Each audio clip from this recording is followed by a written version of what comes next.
If you've ever looked inside of the cockpit of a modern airplane, you might have noticed that they're missing something. Instead of a bunch of tiny little clocks looking back at you, there's giant computer screens in there. And in this video, we're going to talk about that.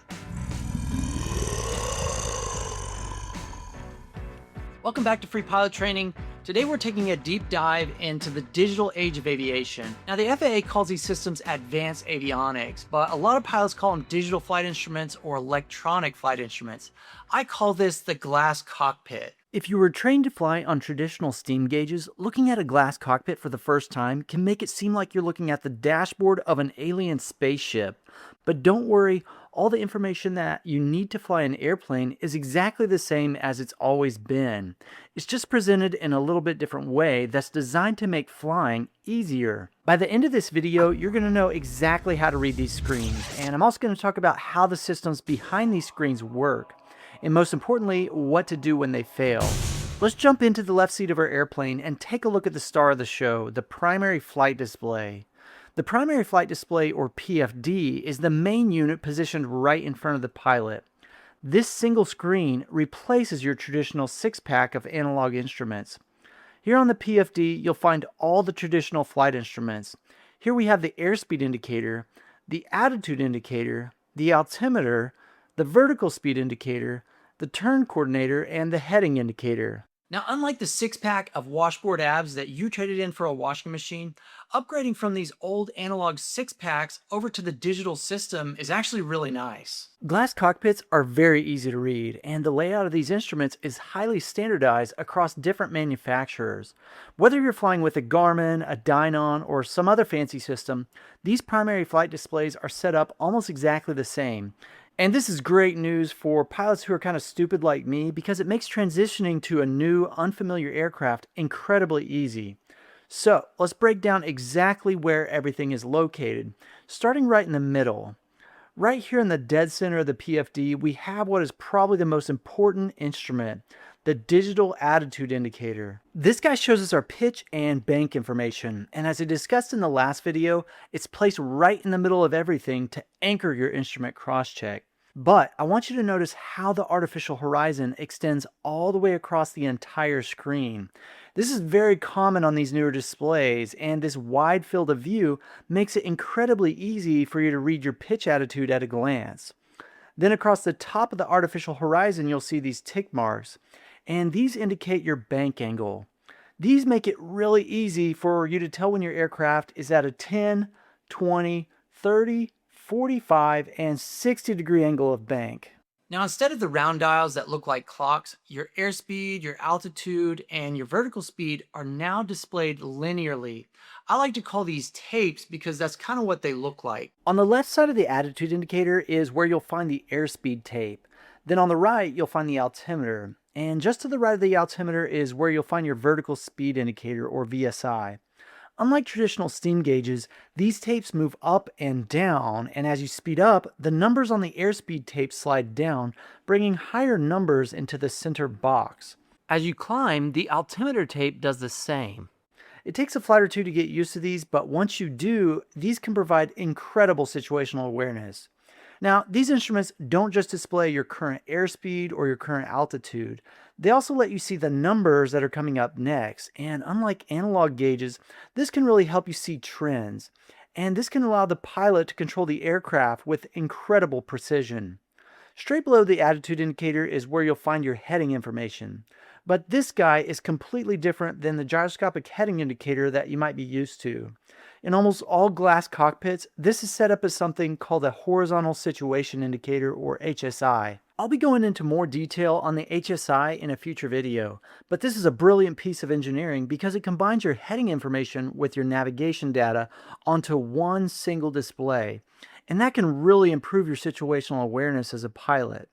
Up here at the top, you can see the aircraft's current magnetic heading, just like you do on the traditional heading indicator. But you can also see the course that you're trying to fly here in the center of the compass rose. As you can see, there's an arrow in the center of the display. This guy points to the course we have selected. This can be a GPS course, a VOR radial, or even an ILS course. If you happen to drift off course, your deviation is shown as a bar that slides to the left or to the right of the little aircraft symbol in the middle of the display.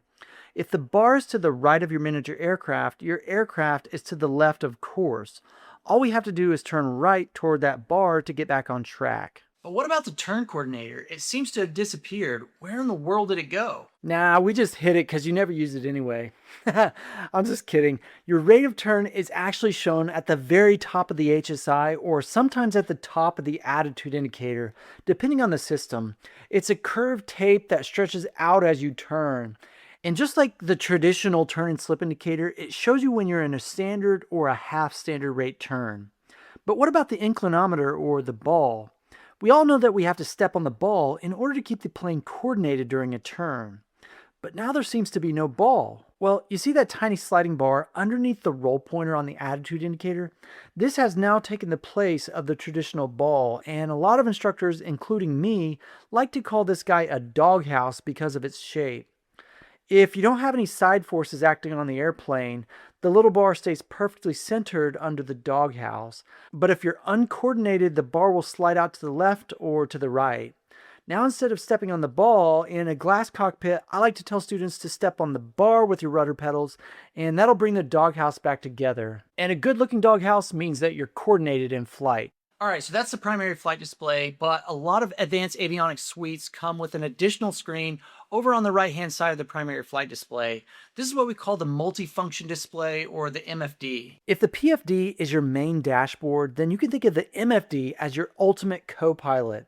It does exactly what the name implies. It displays multiple functions.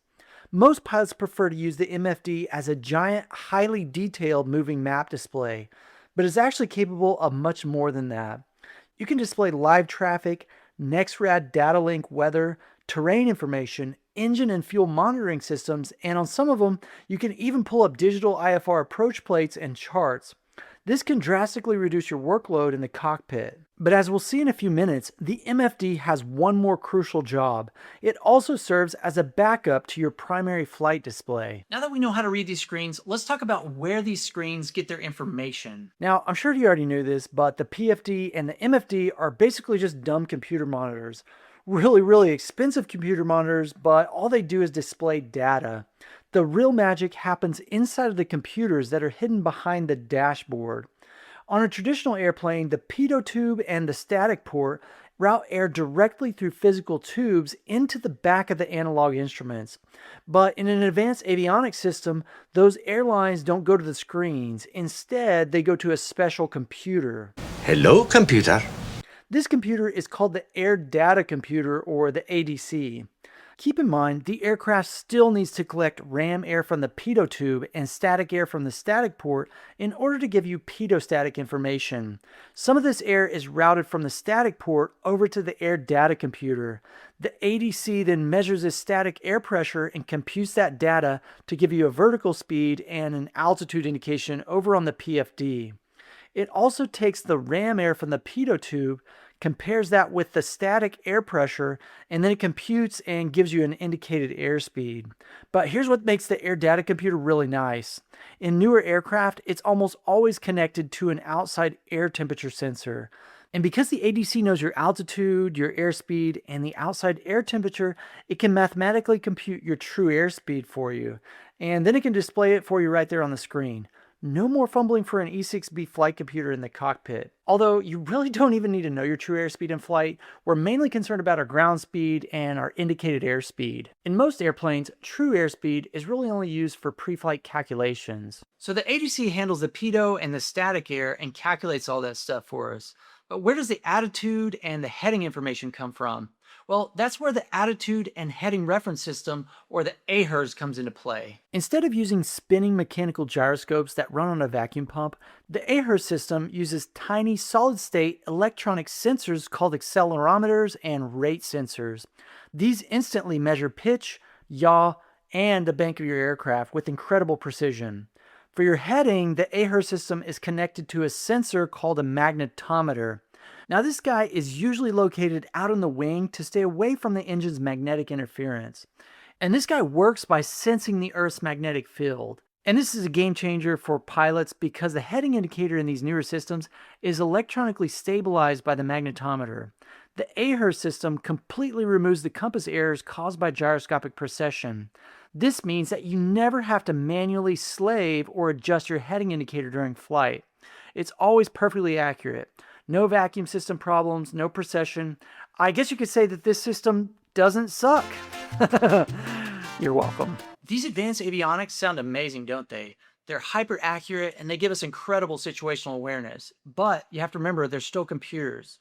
And what do computers do? They crash, they fail, they poop the bed, especially if they're made by Microsoft. That's why it's really important for you to know what a failure looks like and what you can do about it. Anytime one of these systems fails in a glass cockpit, it doesn't leave you guessing. Large red X's appear directly across the instruments that have lost their data feed. Sometimes you'll even get a flashing annunciator message warning you of the failure, and it's not hard to figure out what's failed. Let's see if you can figure it out. Take a look at the screen and tell me what you think just failed. Your airspeed's gone, your altimeter's gone, and the VSI is X'd out. What system do you think pooped the bed on us here? Well, think back on what provides air data for us. Yeah, that would be the air data computer, wouldn't it? So in this case, the air data computer or the ADC has failed. Now, look at this one. If a red X covers your attitude indicator and your heading indicator, that means your AHR system is having issues. The accelerometers or the magnetometers have stopped sending data. But what if the screen itself dies? In other words, the whole PFD just goes black. If that happens, it's a computer screen issue.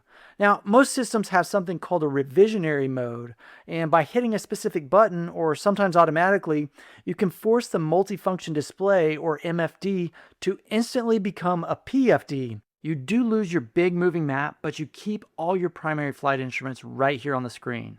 But let's talk about a worst case scenario. Complete electrical failure.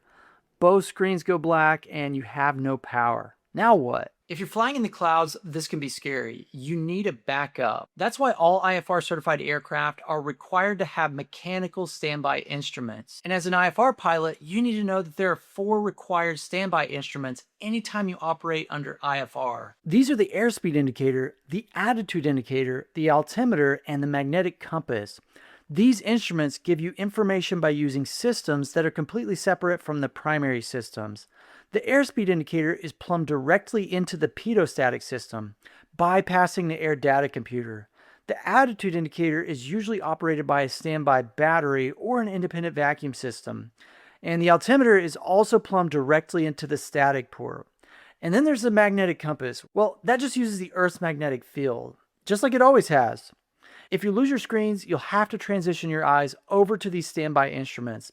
And that's what you'll use to keep the airplane right side up. But I have a question for you. How are you going to navigate?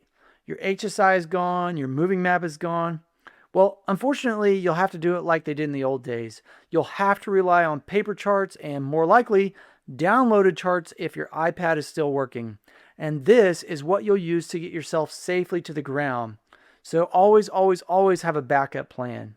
Flying a glass cockpit is an incredible experience. It can give you incredible situational awareness, but as the pilot in command, you have to know what these screens are telling you and how these magical screens get that information. Because if those red X's ever show up, you're going to need to have a backup plan. Hey, thanks for joining me today on Free Pilot Training. If this video helped clear up advanced avionics for you, please hit the like button for me and be sure to check out the next video. I'll see you over there. Thanks for watching. We'll see you.